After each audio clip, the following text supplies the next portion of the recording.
Action. Iš vaikystės aš pamenu, kaip kaimynas iš Norvegijos parvežė kompiuterį nešiojamą ir sugalvojau iš vieno kompiuterio į kitą perdėti ramus. Kompiuteris buvo išjungtas, maitinimas buvo neištrauktas ir aš tiesiog atsidariau, atsisukau varžtelius, ištraukiau ramus, pokšt, kibirkštis išėjo ir buvo po kompiuteriu. Nepavyko paskui sutaisyti? Bandžiau dar, bet kažkas buvo giliau, kuo tuo metu negalėjau patikrinti. Esu Aidas Gaška, mechanikos inžinierius. Teltonikoje jau dirbu 8 metus. Mano karjera Teltonikoje prasidėjo nuo IoT akademijos. Atėjau kaip mechanikos inžinierius, kadangi gerai pasirodžiau, po kelių mėnesių gavau darbo pasiūlymą. Mano darbas buvo toksai, kad reikėdavo kažkaip PCB plokštę įvilkti, sukurti jai dizainą tam, kad galutinis vartotojas turėtų įrenginį. Ir ne per seniausiai perėjau prie testavimo įrangos kūrimo. Turiu sukurti sprendimą, mechaninį, automatinį, pneumatinį, kad būtų galima tą PCB plokštę ištestuoti. Kaip vaikas aš buvau smalsus, žingeidus, šiaip labai gerai pamenu, kaip visokius konstruktorius konstruodavau, puzlės dėliodavau. Užaugau su aukščiausia pavara į robotų kovom. Kaip inžinierius jais labiausiai ir likau sužavėtas vaikystėje. Mėgau ardyti mašinėlės, jas laužyti, konstruoti, padaryti iš 2 vieną. Pirmasis dalykas, kurį sukonstravai ir išardai ir būtų mašinėlės? Taip, tai buvo mašinėlės, kur išardai, nutrauki laiduką, galvoju, kodėl neveikia, tai tada pradedi su tuo laiduku per plokštę badyti ir žiūrėti, ar prisikels tą mašinėlę. Ir ar prisikeldavo? Kaip kada pasisekdavo. Kaip sekės mokykloje? Mokykloje sekėsi ganėtinai gerai. Pradinėse klasėse turėjau visai geras technologijų pamokas. Pavyzdžiui, nuo 6 klasės pradėjau užsiimti virinimo darbais. Esu pasidaręs su draugais nemažai triračių, tiek motorizuotų, tiek vedamų vėjų, tai yra vėjaračių. Tai viskas buvo technologijų pamokos įgyta jau tuo metu.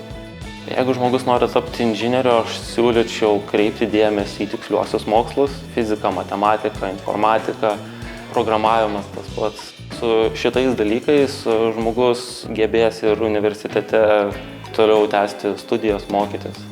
O kokių asmeninių savybių reikia žmogui? Kaip inžinieriui tai reikia kruopštumo, pastabumo, nebijojimo klysti, nes iš klaidų mokomės. Kai pats buvai 10-okas, ar tau atrodė dar viskas labai toli? Iš vienos pusės atrodė gan toli, bet iš kitos pusės aš jau žinojau, kad noriu būti inžinierium. Kai mano pomėgiai jau krypo link inžinerijos pusės. Aš kaip pavyzdžiui, per technologijų pamokas pirmą kartą suprojektavau ir pasigaminau savo pirmąją PCB, tai garso kolonėlės stiprintuvus. Paskui mes su tą kolonėlę prie mokytojų kambario leisdavom muziką. Elektronikos inžinerijos sritis stereotipiškai laikoma šiek tiek berniukiška. Tai ką palinkėtum merginoms, kurios norėtų pasukti į šią kryptį? Nereikėtų išskirti, ar tai yra berniukiška ar mergaitiška, nes moteris gali būti netgi geresnės inžinierės negu berniukai. Moteris yra kruopštesnės, labiau atkreipia dėmesį į detalės. Merginos tikrai drąsiai tinka į šią specialybę. Ką davė mokykla? Mokykla davė pradinius žingsnius į tolimesnę ateitį. Leido man universitete jungtis prie įvairių asociacijų, kur tiesiog galėjau savo įvairius projektus realizuoti jau tenais. Atėjau, sakau, noriu kažką sukonstruoti tokio. Buvo mintis pasidaryti riedlentę ir ją elektrizuoti. Tai iš viso to gavosi riedlentė su 3 ratais. Su šita riedlentė būdavo, kad aš tarp bendrabučio ir universiteto važinėdavau. Šiaip universitete yra tekę sukonstruoti ne vieną robotą. Robotais aš dar visus žaviuosi ir manau, kad tai yra ateitis. Buvo mano tikslas įgyvendintas, tai pasidaryti robotus kovinius. Dar ko nepaminėjau, čia maži sumo robotukai. Su studentų mokslinė draugija ne vienerius metus teko važiuoti į Estiją, į robotų varžybas įvairias. Susėdę vakare, prieš varžybas mes dar vis kodindavom, kalibruodavom tos pačius robotus. Kaip suprantu, Lietuvoje studijavai ir... Tikrai taip. Kodėl būtent toks buvo pasirinkimas? Mokyklai būdavo, kad važiuodavo įvairių universiteto atstovai ir jau buvo susiformavęs toksai įspūdis, kad Kaunas tai yra inžinierių lopšys ir kadangi aš norėjau būti kietas inžinierius, tai dėl to pasirinkau Kauną ir įstojau į Kauno technologijų universitetą. Jeigu sutikčiau save kaip vaiką, tai palinkėčiau nebijot klyst ir žinoti, jog į problemos sprendimą yra daugiau negu vienas kelias.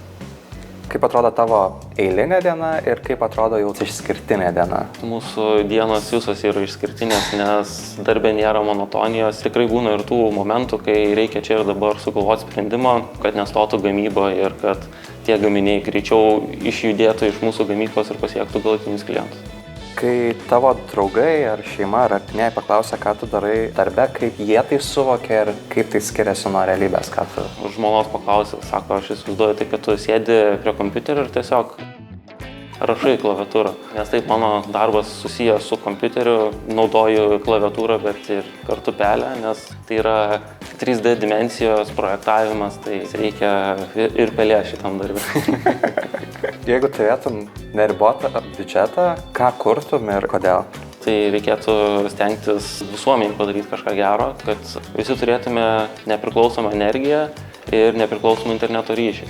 Kažkokias tai saulės elektrinės su integruotu palydoviniu ryšiu. Kas mūsų laukia po 50 metų? Aš įsivaizduoju, kad po 5 metų labiau išsivystys dirbtinis intelektas. Tai mes kaip žmonės turėsim vis labiau prie jo taikytis ir jį mokėti naudoti kaip įrankį. Po 10 metų galbūt žmonės labiau užsiiminės kūrybinę veiklą, nes procesai jau bus dalinai automatizuoti, o po 20 metų gal tikėkime, kad kelionės į kosmosą taps eilinis kruizas laivu. Labai gerai. Ką Viktorija, manai? Labai. Iš pirmo šoto pavarė.